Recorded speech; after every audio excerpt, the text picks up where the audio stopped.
Hi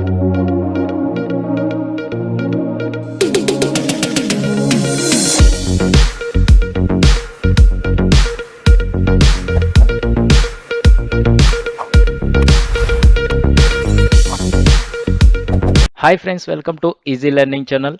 మన channel నుండి వస్తున్న వీడియోస్ పొందాలనుకుంటే వెంటనే సబ్స్క్రైబ్ చేసుకొని పక్కన బెల్ సింబల్ని అయితే యాక్టివేట్ చేసుకోండి. లేట్ చేయకుండా టాపిక్లోకి అయితే వెళ్ళిపోదాం. ఈ వీడియోలో మనము Log4j ట్యుటోరియల్ పార్ట్ 2 చేస్తున్నాము. పార్ట్ 1 చూడకపోతే మన ఛానల్లోకి వెళ్ళి వీడియోస్ అనేది అయితే చూడండి. మీకు ఏదైనా డౌట్స్ వస్తే కామెంట్ చేయండి, లేదా డిస్క్రిప్షన్లో గ్రూప్ లింక్స్ ఉన్నాయి, జాయిన్ అయ్యి మెసేజ్ అయితే చేయండి, వెంటనే రిప్లై అయితే ఇస్తాను మీకు. అండ్ Log4j ఇంట్రొడక్షన్ అనేది అయితే తెలుసుకున్నాము. రియల్ టైంలో ఎలా వర్క్ చేస్తూ ఉంటారు అనేది కూడా తెలుసుకున్నాము. లాగింగ్ అంటే ఏంటి అనేది తెలుసుకున్నాము. ఈ వీడియోలో Log4j కాంపోనెంట్స్ అనేది అయితే ఉంటాయి మనకు. ఈ Log4j కాంపోనెంట్స్లో 3 కాంపోనెంట్స్ అయితే ఉంటాయి: logging component, appender component, layout component. ఈ లాగర్ కాంపోనెంట్ అంటే ఏంటి, అపెండర్ కాంపోనెంట్ అంటే ఏంటి, లేఅవుట్ కాంపోనెంట్ అంటే ఏంటి, ఈ లాగర్ ఎక్కడ యూజ్ చేస్తాము, అపెండర్ ఎందుకు యూజ్ చేస్తాము, లేఅవుట్ ఎందుకు యూజ్ చేస్తాము అనేది అయితే పూర్తిగా ఎక్స్ప్లెయిన్ చేస్తాను మీకు. వీడియో మీరు ఎక్కడ స్కిప్ చేయకుండా చూడండి, నేర్చుకోండి, అర్థం చేసుకోండి. ఏదైనా డౌట్స్ వస్తే కామెంట్ చేయండి. అండ్ లాగర్ వచ్చేసి మనకు, ఈ లాగర్ ఆబ్జెక్ట్ వచ్చేసి మన ప్రోగ్రామింగ్లో కొన్ని క్లాసెస్కి అనేది అయితే క్రియేట్ చేసుకుంటూ ఉంటాము. ఎవరైతే ప్రోగ్రామింగ్ రాస్తూ ఉంటారో వాళ్ళకు అర్థమయ్యే ఉంటుంది. ఈ క్లాసెస్ మనకు ఎంటిటీస్ కానీ మోడల్ క్లాసెస్ కానీ క్రియేట్ చేస్తూ ఉంటాం కదా, ఆ క్లాసెస్లో ఓన్లీ మనకి ఏముంటాయి, వేరియబుల్స్ ఉంటాయి, గెట్టర్స్ అండ్ సెట్టర్స్ మెథడ్స్ ఉంటాయి, కన్స్ట్రక్టర్స్ ఉంటాయి, అవే ఉంటాయి. మనకు అక్కడ ఎర్రర్ వచ్చే పాసిబిలిటీ అనేది అయితే లేదు. కాబట్టి ఆ లాగర్ ఆబ్జెక్ట్ అనేది అయితే నాట్ రిక్వైర్డ్. అంటే మనం ఆ క్లాసెస్లో, ఎంటిటీ క్లాసెస్లో కానీ మోడల్ క్లాసెస్లో కానీ మనకు just variables, గెట్టర్స్, setters and constructors ఇవే ఉంటాయి. కాబట్టి మనకి ఎటువంటి ఎర్రర్ వచ్చే పాసిబిలిటీ లేదు. కాబట్టి మనము లాగర్ ఆబ్జెక్ట్ అనేది అయితే అక్కడ క్రియేట్ చేసుకోవాల్సిన అవసరం లేదు. Log4j అనేది అయితే యూజ్ చేయాల్సిన అవసరమే లేదు ఆ క్లాసెస్లో. అండ్ నెక్స్ట్ కంట్రోలర్స్ కానీ, రెస్ట్ కంట్రోలర్స్, సర్వీసెస్, రిపోజిటరీస్లో మనకు ఈ కంట్రోలర్స్లో రెస్ట్కి సంబంధించిన పోస్ట్ మెథడ్ కానీ, గెట్ మ్యాపింగ్ కానీ ఇలాగ మెథడ్స్ అనేది అయితే రాసుకుంటూ ఉంటాము. సర్వీసెస్లో మనం సర్వీసెస్ మెథడ్స్లో మనము డేటాబేస్లో స్టోర్ అవ్వడానికి రాసుకుంటూ ఉంటాము మెథడ్స్.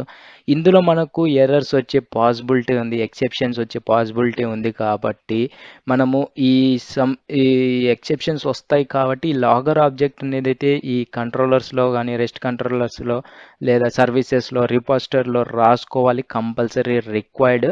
మన అప్లికేషను ఏ కంట్రోలర్లో ఎక్సెప్షన్ వస్తుంది, ఏ కంట్రోలర్ ఏ సర్వీసెస్లో ప్రాబ్లం ఉంది అనేది తెలియడానికి మనకు ఆ క్లాసెస్లో లాగర్ ఆబ్జెక్ట్ అనేది అయితే క్రియేట్ చేసుకుంటాము.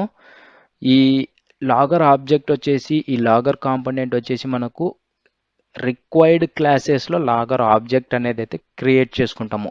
ఈ లైన్ అనేది అయితే గుర్తుపెట్టుకోండి. రిక్వైర్డ్ క్లాసెస్లో లాగర్ ఆబ్జెక్ట్ అనేది అయితే క్రియేట్ చేసుకుంటాము. అండ్ నెక్స్ట్ అపెండర్ కిందికి వస్తే, అపెండర్ కాంపోనెంట్ అంటే it is used to specify where to store log messages. చెప్పాను కదా, లాగర్ ఆబ్జెక్ట్ వచ్చేసి ఏ క్లాసెస్లో అవసరమో ఆ క్లాస్లో ఆబ్జెక్ట్ అనేది అయితే క్రియేట్ చేసుకుంటాము. అపెండర్ వచ్చేసి మనకు టైప్స్ ఆఫ్ అపెండర్స్ ఉంటాయి.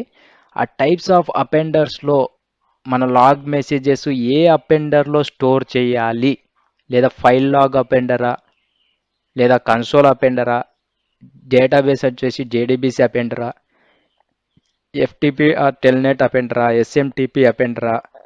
చెప్పాను కదా, మనకు ఆల్రెడీ కన్సోల్ అంటే లాస్ట్ 100 ఆర్ 200 మెసేజెస్ ఓన్లీ చూడగలము. కాబట్టి అది జస్ట్ డెవలపర్స్ వాళ్ళు అప్లికేషన్ రన్ అవుతుందా లేదా అని చెక్ చేసుకోవడానికి కన్సోల్లో కొన్ని లైన్స్ వస్తాయి. కాబట్టి అది పర్లేదు. మనం మోల్ అప్లికేషన్ని చూసుకోవడానికి మెయిన్ రియల్ టైంలో ఫైల్ లాగ్ అనేది అయితే చెప్పాను కదా ప్రీవియస్ వీడియోస్లో, ఆ ఫైల్ అపెండర్ అనేది అయితే యూజ్ చేసి ఆ ఫైల్లో .log ఫైల్ అనే ఎక్స్టెన్షన్ యూజ్ చేస్తే ఆ ఫైల్లో మన లాగ్ మెసేజెస్ అన్నీ మనకు అందులో స్టోర్ అవుతాయి. అండ్ JDBCలో డేటాబేస్లో స్టోర్ చేసుకోవాలనుకుంటే JDBC అపెండర్ యూజ్ చేస్తాము. ఇంకా వన్ సర్వర్ టు అనదర్ సర్వర్లో స్టోర్ చేసుకోవాలనుకుంటే ఈ FTP or telnet appender use చేస్తాము. లేదా mail like sends log messages using ఈమెయిల్కి సెండ్ చేసుకోవాలనుకుంటే SMTP అపెండర్ యూజ్ చేస్తాము. ఇక్కడ మనకు మెయిన్ లాగర్ ఆబ్జెక్ట్ వచ్చేసి రిక్వైర్డ్ క్లాసెస్లో రాసుకుంటాము. అపెండర్ వచ్చేసి ఏ ఫైల్లో అదే ఏ అపెండర్లో లాగ్ మెసేజెస్ అనేది అయితే స్టోర్ చేయాలనేది అయితే డిసైడ్ అవ్వాలి.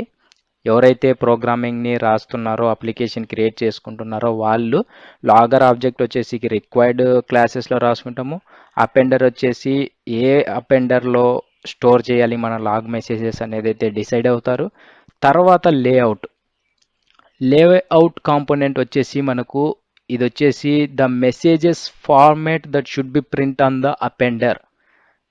ఇక్కడ మనకు అపెండర్ వచ్చేసి మన లాగ్ మెసేజెస్ అనేది అయితే స్టోర్ చేస్తుంది. అంటే టైప్స్ ఆఫ్ అపెండర్స్ ఉన్నాయి కాబట్టి మనం లాగ్ అపెండర్ యూజ్ చేస్తున్నాం కాబట్టి ఆ లాగ్ అపెండర్లో లాగ్ మెసేజెస్ అనేది అయితే స్టోర్ చేస్తుంది. బట్ ఏ ఫార్మాట్లో స్టోర్ చేయాలనేది కూడా మనం డిసైడ్ చేసుకోవచ్చు. సింపుల్గా మన సింపుల్ లేఅవుట్ యూజ్ చేయాలన్నా అంటే లాగ్ మెసేజెస్ సింపుల్గా ప్రింట్ అయిపోవాలా లాగ్ అపెండర్లో స్టోర్ అవ్వాలా అనేది మనం డిసైడ్ అవ్వచ్చు. సింపుల్ లేఅవుట్ ఉంటుంది. లేదా హెచ్టిఎంఎల్ లేఅవుట్ అంటే ఆ ఫైల్లో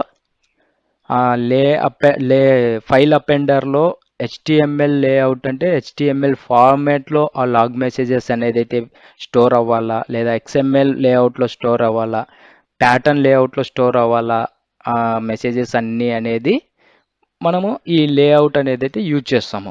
ఇక్కడ మనకు రియల్ టైంలో కూడా మనం మెయిన్ యూజ్ చేసేది ప్యాటర్న్ లేఅవుట్ అనేది అయితే యూజ్ చేస్తాము.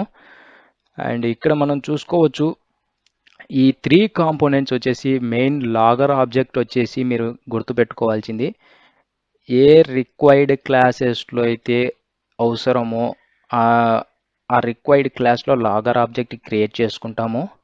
ఆ లాగర్ ఆబ్జెక్ట్ క్రియేట్ చేసుకున్న తర్వాత మన లాగ్ మెసేజెస్ అనేది ఏ ఫైల్లో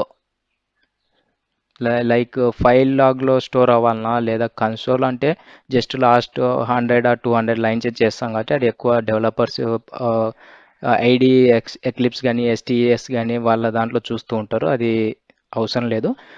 ఫైల్ అపెండర్లో స్టోర్ అవ్వాలన్నా లేదా డేటాబేస్కి సంబంధించిన జేడీబీసీ అపెండర్లో స్టోర్ అవ్వాలన్నా లేదా ఎస్ఎంఎస్ ఈమెయిల్ ద్వారా సెండ్ చేయాలన్నా అనేది అది అపెండర్కి సంబంధించినది. అపెండర్ వచ్చేసి ఎక్కడ స్టోర్ చేయాలనేది ఆ లాగ్ మెసేజ్ ఎక్కడ స్టోర్ చేయాలనేది అయితే డిసైడ్ చేస్తాము. లేఅవుట్ వచ్చేసి ఏ ఫార్మాట్లో లాగ్ మెసేజెస్ అనేది అయితే స్టోర్ అవ్వాలి అపెండర్లో అనేది అయితే మనం లేఅవుట్ యూజ్ చేసి డిసైడ్ చేస్తాము. సింపుల్ లేఅవుటా, హెచ్టిఎంఎల్ లేఅవుటా, ఎక్స్ఎంఎల్ లేఅవుటా, ఈ లేఅవుట్స్ యూజ్ చేసి మన అపెండర్లో స్టోర్ చేస్తాము. ఇవన్నీ మనము ప్రోగ్రామింగ్లో యూజ్ చేసేటప్పుడు మీకు ఈజీగా అర్థమవుతుంది. అది ఎలాగనేది అయితే మనము చూద్దాము నెక్స్ట్ వీడియోస్లలో. ఈ వీడియోలో మనకు ఈ 3 log4j కాంపోనెంట్స్ గురించి అయితే తెలుసుకున్నాము. లాగరు, అపెండర్, లేఅవుట్ గురించి. మళ్ళీ నెక్స్ట్ వీడియోలో కలుద్దాం. మీకు ఏదైనా డౌట్స్ వస్తే కామెంట్ చేయండి లేదా డిస్క్రిప్షన్లో గ్రూప్ లింక్స్ ఉన్నాయి, జాయిన్ అయ్యి మెసేజ్ అయితే చేయండి. అండ్ మన ఛానల్ నుండి వస్తున్న వీడియోస్ మిస్ అవ్వకుండా ఉండాలంటే వెంటనే సబ్స్క్రైబ్ చేసుకొని పక్కన బెల్ సింబల్ అయితే యాక్టివేట్ చేసుకోండి. నేను చేసిన వీడియోస్ అప్లోడ్ చేసిన వెంటనే మీ మొబైల్కి ఒక నోటిఫికేషన్ ద్వారా పొందుతారు. వీడియోస్ అనేది అయితే మిస్ అవ్వకుండా చూసి నేర్చుకుంటారు అనేసి అయితే చెప్తున్నాను. And thank you friends video చూస్తున్నందుకు.